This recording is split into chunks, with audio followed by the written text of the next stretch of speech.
And then finally, I did a live performance, and that later became an experimental video. And so in this performance, there's a few different elements. It's based on a music video, so it has a music video structure.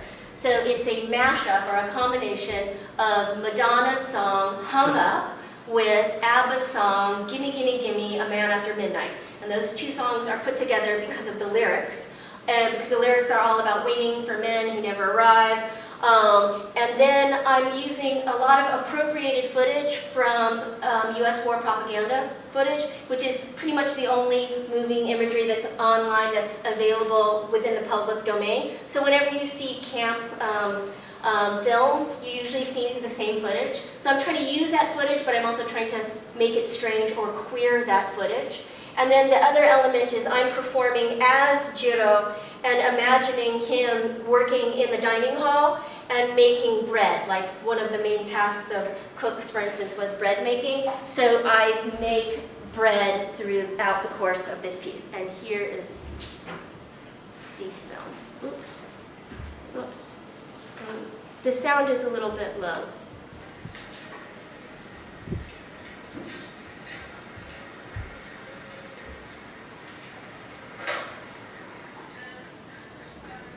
It's really low.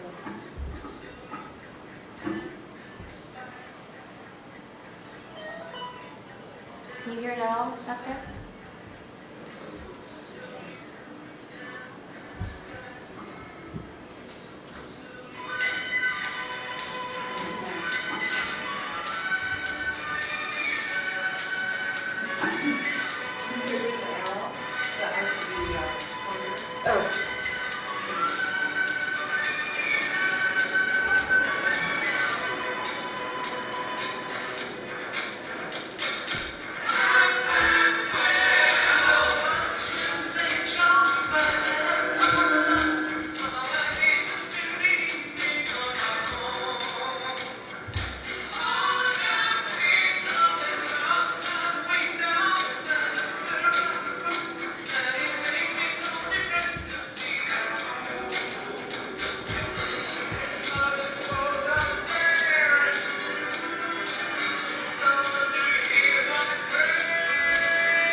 questions? Or yeah, can we turn the lights on? Thank you.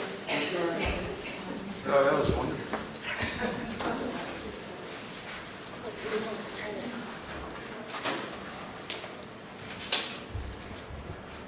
Seems to be part of what's so striking about your work is the rarity of the stories about gays in the camp.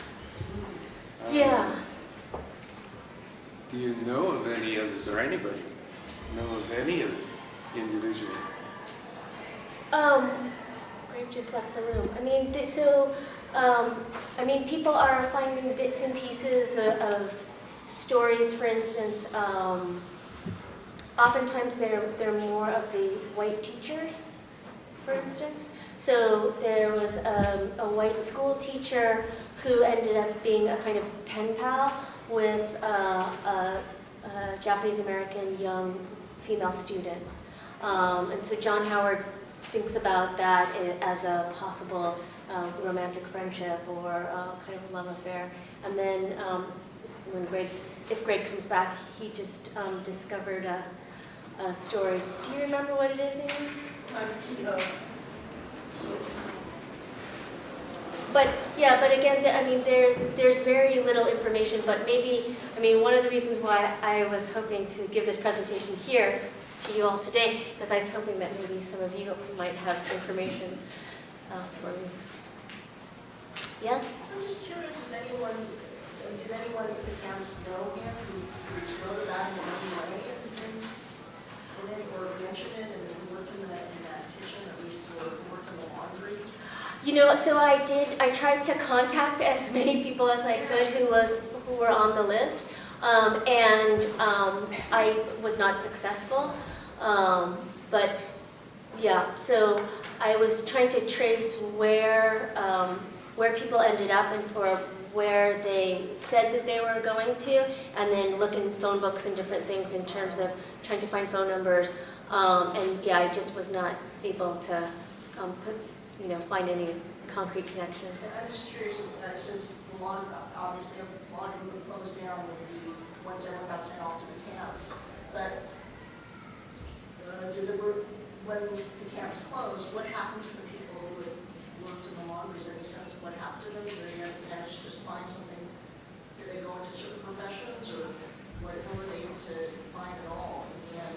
Yeah, that's a good question. So are you talking about the people who... We're sort of at these minimal level things with Yeah. laundries who, that if you barely make subsistence living sort of as a laundry worker. Yeah. And you're living in these 16-room occupancy Yeah. hotels or these crowded rooms. Right. And then they close down once the camps begin. Yeah. You come back out of the camps and then what? Yeah, so I mean, some of his first jobs were as a busboy.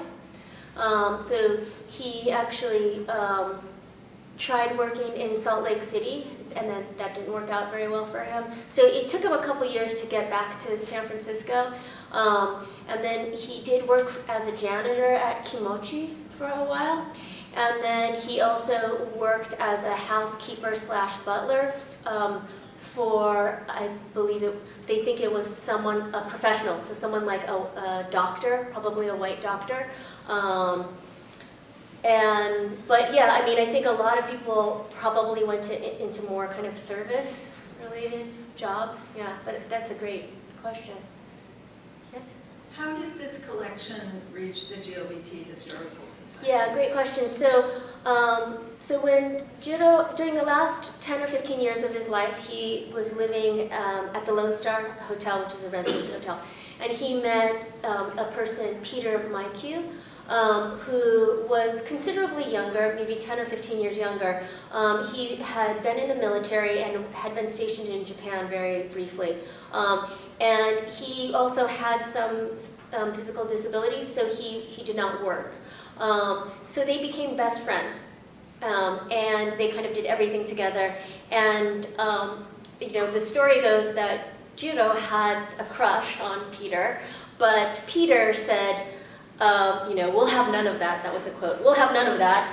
But I still want to be friends with you. My brother is gay, so I'm fine with gay people. We just can't be lovers. Peter's older brother was gay, and he was in a couple, so they're actually still together. These two white guys, one is an artist and one works at the Botanical Garden Library. So they became the executors of Jiro's estate. And you know, the ending was kind of tragic because Peter was in the hospital for a couple weeks, and then Jiro wasn't able to see him, and so the gay couple got worried about Jiro because they hadn't heard about him from him for a while. So they dropped into his apartment, and he had died. And he had been dead in his apartment for at least 3 days. And his place had been ransacked. So people came and they stole his money and valuables.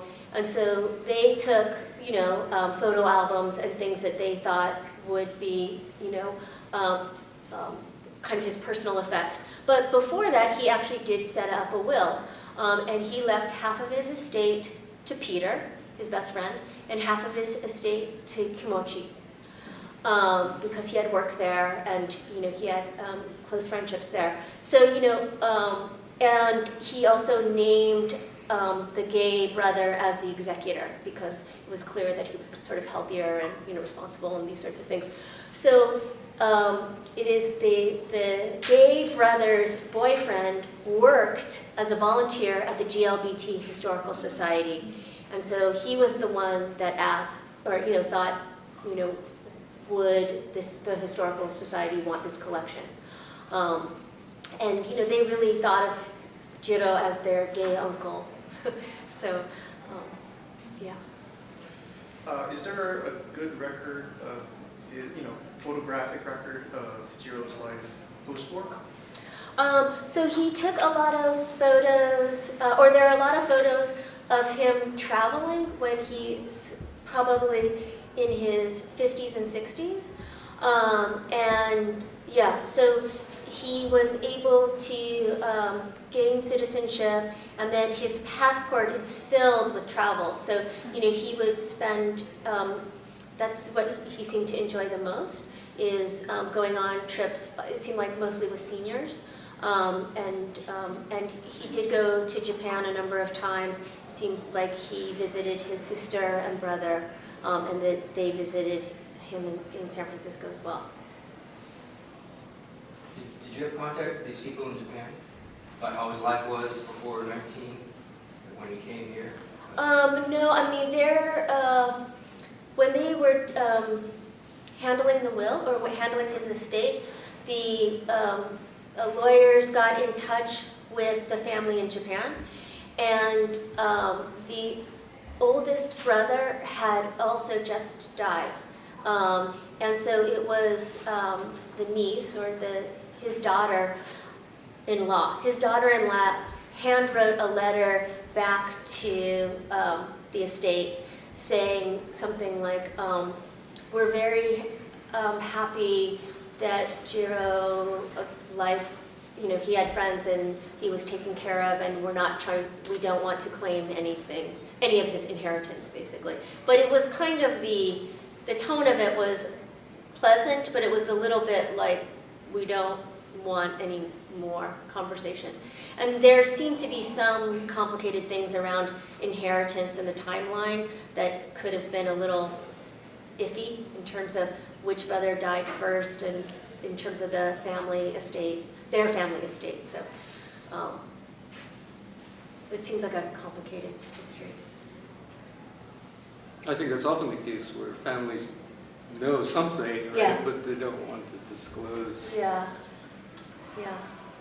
I mean, I think from their perspective, they didn't want any family money to go to Kimochi and Peter, basically. There is one other connection that could be made between gays and camps, and that's George Takei, right? Yeah, and so I mean, there are many Well, people. he was a child in the Yeah, camp. so he was around 5. So there are many people who are very vocally and visibly out, but many of them were not adults in camp. So, I'm sort of thinking specifically about adult LGBT people and what their experience might have been like. Considering the time period, there probably wasn't any gay community, so to speak of. It was probably kept pretty underground, wasn't it? Have you found any evidence that the Water Relocation Authority documented anything regarding sexual orientation in the camps? I mean, there were different kinds of rules of behavior, right? And so any crimes against nature were criminal offenses. Yeah, so I think there was a certain level of policing. There was also one incident in which 2 young men were found drunk in the bushes making out, basically. But the way that it was written up was that they were being charged mostly for being drunk and outside where they weren't supposed to be. And it's sort of, you have to read between the lines to realize that they were also probably having a roll in the hay, sort of thing. But I mean, in terms of previous to camp, I would argue that his photo albums of just the numerous photographs of all of his gentleman friends give us some indication of what a queer Japanese American life might have been like in San Francisco. Do you have a question? Oh, just a comment, Pat. Do you know who Ken Narasaki, the playwright, is in Los Angeles? So he did a play a couple of years ago. I didn't see it, but I read about it. And the storyline was of a gay male and a lesbian female that were kind of covers for each other. Camp, that was sort of the storyline. Oh, wow. And I think he did research in Los Angeles, so you might try and Great, thank you so much. contact him. Yeah, that's great, thank you. Anything else? Are you still getting the email from Sharpshooter? No, I have not gotten any more emails from Sharpshooter. So, yeah, but if you hear anything from him, or this person, I would like to. Did that email kind of take the steam out of you, or do any further research or documentation to find out more? I mean, it did. I felt like it hit me hard because I didn't anticipate that level of aggression, I would say, or vehemence. But again, I do feel like it was a learning experience, and I would still love to find other stories, and I would love to do a documentary. Well, how about now in this community today? I mean, is there more acceptance? Is there more acceptance now? I mean, that newsletter or that email was what year was that? 2011 or something? Yeah, 2011, I think. Today, 2014, you still have that same attitude? I don't know. What do you all think? I mean, people showed up for the talk, so that's good. Not enough. I don't have an answer to that question, but I work a lot with Rosie the Riveter World War II Homefront National Historical Park, and we are starting to work on an LGBT exhibit, which, I mean, it's very tiny funding, less than $2,000, but it's the first time the park has recognized that this is an important story to tell. And so I'd love to talk with you and Amy and more with the GLBT Historical Society about including Judo's story in that exhibit. Yeah, and actually, I mean, his materials are going to be, they have been on display at the GLBT History Museum, and then they're redoing the exhibition to include some of the newer research, and then also some of my artwork responses are also going to be part of that exhibition as well. Yeah. Any other questions or comments?